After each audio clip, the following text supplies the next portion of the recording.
Bonjour à tous. Ben ça y est, ils crachent tous le morceau sur l'Ukraine. 18 mois après nous, et après nous avoir beaucoup attaqué pour le dire. Vous allez voir, alors parfois certains encore en privé quand ils sont piégés, comme Giorgia Meloni, la presse française, anglo-saxonne et américaine, et puis plein de monde en Ukraine maintenant, jusqu'au plus haut niveau. Bon, combien de vies aurait-on pu épargner? Et combien de temps aurait-on pu gagner et la paix accélérer? On n'y est pas d'ailleurs, encore. Et ils le font aussi parce que c'est vrai que le projecteur médiatique est parti au Proche-Orient, donc ils peuvent se permettre peut-être de dire librement plus de choses, mais c'est un sacré manque de courage, de clairvoyance, et il faut continuer à se battre pour la paix parce que ça n'est pas fait encore.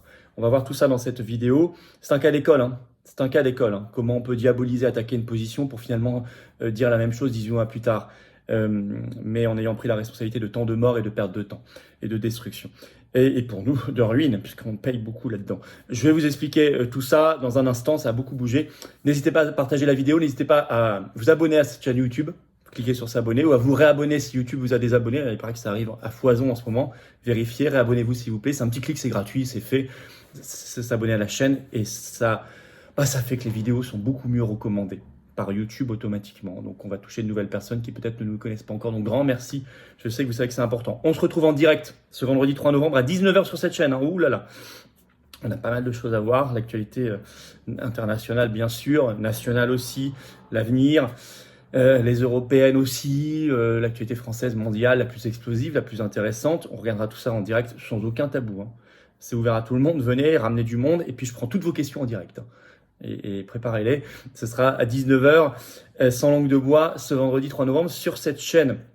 On se retrouve le samedi 11 novembre, rendez-vous 14h Paris, place de Barcelone pour le très grand cortège national. Brisons nos chaînes. Je crois que c'est le meilleur message, le meilleur des combats en ce moment. Hein.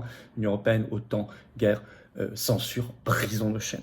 Brisons nos chaînes contre l'oligarchie. Pierre-Yves Rougeron sera là.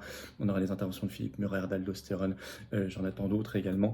Et ça sera un sacré moment. Organisez-vous en covoiturage. C'est ouvert aux adhérents, non-adhérents, à tout le monde. Parfaitement sécurisé, et bien évidemment. Et je suis le jeudi 30 novembre à Nîmes. Grande réunion publique le soir. Inscription à Nîmes. Toujours sous la vidéo en description. Pensez à vous inscrire, c'est beaucoup mieux.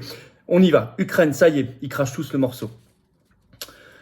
Bon, bah alors combien de nous on a eu de calomnies pour le dire, pour dire ce qu'ils reconnaissent maintenant du bout des lèvres parfois ou clairement. Ils le disent parce que les projecteurs médiatiques sont partis au Proche-Orient, bon on a compris. Combien de vies auraient pu être épargnées? Arrêtons maintenant le massacre, voilà. Arrêtons le massacre dans l'intérêt du peuple ukrainien, du peuple russe, du peuple français, de la paix du monde. Arrêtons le massacre. D'abord, la premier ministre d'Italie, présidente du Conseil comme on dit là-bas plutôt, Giorgia Meloni, piégée, passe aux aveux. Ça, c'est incroyable. Rapporté par le site Euractiv ce 2 novembre. Le titre, Giorgia Meloni, victime d'un canular téléphonique de la part d'humoristes russes. Vous savez, le fameux duo Vovan et Lexus. Ils l'ont appelé. Ça s'est passé le 18 septembre, l'enregistrement, et ça a été révélé. Elle a dû faire un communiqué elle-même le 1er novembre pour l'avouer.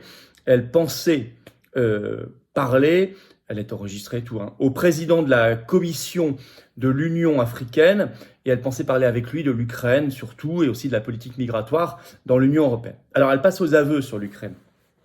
Je cite Giorgia Meloni, elle ne sait pas qu'elle est en public finalement après.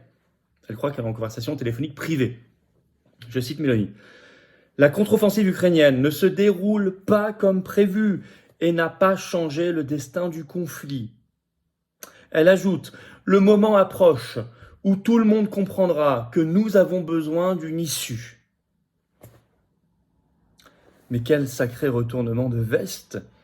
Elle, depuis le début, ultra zelenskiste, pro-OTAN en public, qui avait tout misé sur la contre-offensive. Nous on avait dit, de toute façon, ça va juste une boucherie et vous perdrez. Exactement, elle le dit maintenant. Et on avait dit, il faut trouver une issue dès le début. Elle le dit maintenant. Quel dommage, ceci dit, de ne pas le dire publiquement. On pourrait dire la même chose d'ailleurs concernant Macron et consorts. Hein. Nous, on s'est fait insulter, caricaturer depuis des mois et des mois pour dire ça. Ces gens-là ne pourront pas s'en tirer sans conséquence. Mais déjà, en septembre, là, il y a quelques temps, il y a peu de temps, dans la presse anglo-saxonne, on commençait à lire la même chose. on évoquait un Occident qui devait se préparer à une humiliation, je cite. C'est le titre du journal britannique The Telegraph, qui est daté du 10 septembre dernier. Le titre « La contre-offensive ukrainienne en échec. L'Occident doit se préparer à l'humiliation ». Titre de l'article. D'accord, on aurait pu l'éviter l'humiliation. Cas d'école, encore une fois, de diabolisation. Comme ça, vous saurez décrypter tout ce qui se passe. Avec ce cas d'école, comment on peut attaquer, diaboliser une position pour finalement du bout des lèvres s'y rallier, mais après bien des dégâts et bien trop tard. Alors, ce qui est nouveau, c'est que ça commence à cracher le morceau aussi en Ukraine elle-même. Et même désormais, c'est repris dans la presse. Time, c'est quand même pas rien, le Times, ce 1er novembre, a fait tout un long dossier sur des conseillers très proches de Zelensky qui sont très inquiets du refus de négocier de Zelensky, de son entêtement. Je vais vous citer un premier extrait de cet article de Time. Malgré les récents revers sur le champ de bataille, il n'a pas l'intention d'abandonner les combats ou de poursuivre en justice pour chercher une forme de paix. Au contraire, sa conviction à la victoire ultime de l'Ukraine sur la Russie s'est endurcie par le Zelensky, sous une forme qui inquiète certains de ses conseillers. C'est immuable, à la limite du messianique. Il se trompe, me dit l'un de ses plus proches conseillers avec frustration. Nous n'avons plus aucune option, nous ne gagnons pas. Mais essayez de lui dire ça. L'entêtement de Zelensky, disent certains de ses conseillers, a nui aux efforts de leur équipe pour trouver une nouvelle stratégie, un nouveau message. Alors qu'ils ont débattu de l'avenir de la guerre, une question est restée taboue, la possibilité de négocier un accord de paix avec les Russes. Merci de le dire maintenant, là, 1er novembre 2023. Nous, on le disait fin février 2022, tout ça. Bon. Même les langues, donc on voit que les langues se délient. Il y a même des aveux sur le drame de la contre-offensive ratée en cours. Autre extrait de Time. Nous n'avançons pas, dit l'un des proches conseillers de Zelensky. Certains commandants de première ligne, poursuit-il, ont commencé à refuser les ordres, même lorsqu'ils venaient directement du bureau de Zelensky. Ils veulent juste s'asseoir dans les tranchées et tenir la ligne, dit-il. Mais on ne peut pas gagner une guerre de cette façon. Dans certaines branches de l'armée, la pénurie de personnel est devenue encore plus grave que le déficit d'armes et de munitions. L'un des proches conseillers de Zelensky me dit que même si les États-Unis et leurs alliés arrivaient avec toutes les armes promises, nous n'avons pas les hommes pour les utiliser. Et en réalité, dans le Figaro, vous voyez, c'est repris, article du 2 novembre, et ça n'est pas rien, le commandant en chef de l'armée ukrainienne ne dit pas autre chose, mais ça y est, il parle, c'est la première fois. Le titre de l'article du Figaro. Le commandant en chef de l'armée ukrainienne reconnaît un échec de la contre-offensive. En fait, il l'a fait dans une interview à The Economist, reprise par le Figaro. C'est le général Zaloujny. Il dit, je cite, que l'armée ukrainienne est dans une impasse et il ajoute, tôt ou tard, nous nous rendrons compte que nous n'avons tout simplement pas assez de monde pour nous battre. Le Point écrit dans un article ce 2 novembre, la situation militaire et diplomatique s'enlise en Ukraine. Je cite, le président Zelensky ne fait plus secret des difficultés rencontrées sur le champ de bataille par son armée. Bon, on avait annoncé tout ça, c'était évident, c'était juste évident. Oh là là, qu'est-ce qu'on s'est pris dans la figure pour l'avoir annoncé, pour l'avoir dit. Il fallait pas du grand clair pourtant. Bon, encore une fois, combien de morts entre-temps? De tous côtés, notamment en Ukraine, où ils ont entraîné de force des gens, etc. Et ça continue d'ailleurs. Alors, à tel point que l'aide américaine, l'Ukraine semble définitivement enterrée. Alors, allez voir mes précédentes vidéos. Là aussi, j'avais annoncé, on m'avait dit « Oh là là, vous êtes trop optimiste. » Non, je savais ce qui se passait. Vous pourrez le dire dans les commentaires d'ailleurs, parce que j'avais lu au fil des mois des commentaires des gens te dire « Non, vous vous trompez, l'OTAN finalement va mettre le paquet, même s'ils le regrettaient, mais vous dites que Zelensky est en mauvaise posture, mais vous dites ça et vous vous trompez. » Je dis toujours attention, les analyses se font sur le temps. Prenez toujours le temps et le recul nécessaire pour analyser. Les dynamiques en œuvre, je crois les percevoir. Je ne suis pas le seul, mais c'est à force de travail, ça ne vient pas comme ça.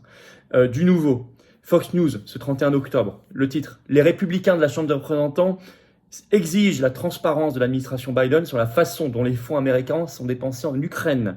Ils veulent, je cite, une comptabilité complète de tous les fonds envoyés. » Ils ont écrit au président Biden en ce sens. C'est clair et net, je vais vous citer un extrait de Fox News. Ça fait maintenant plus de 20 mois que la Russie a envahi l'Ukraine. Le Congrès a fourni 114 milliards de dollars de crédits supplémentaires, sans inclure potentiellement des milliards de dollars supplémentaires de fonds réaffectés, transférés, reprogrammés. Et pourtant, nous ne sommes pas prêts d'obtenir une image claire de la stratégie stratégie de l'administration Biden pour fournir une aide américaine en Ukraine, peut-on lire dans cette lettre, affirmant que le Congrès reste dans l'ignorance sur la façon dont les fonds sont dépensés.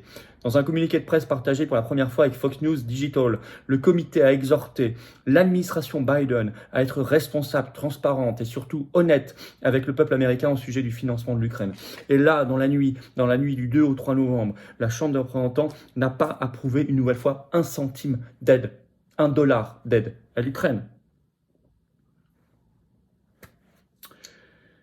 Alors, en conclusion, oui, je disais, on est face à un cas d'école de déni, de mensonge, d'attaque, puis d'aveu. Déni, mensonge, attaque, diabolisation, ce que vous voulez. Silence aussi. On ne veut pas voir, omerta. On nous invisibilise, on dit que nos manifs n'existent pas. Puis aveu, on crache le morceau. Un peu discrètement, parce que c'est vrai que le projecteur médiatique, maintenant, il est au Proche-Orient. Entre-temps, du temps gâché pour la paix, des vies innombrables sacrifiées, compris d'enfants. Et nous, nos pays, saignés financièrement. La France fait un chèque depuis janvier 2023, 300 millions par mois au régime de Zelensky, plus les armes envoyées, nos armées mises à l'os.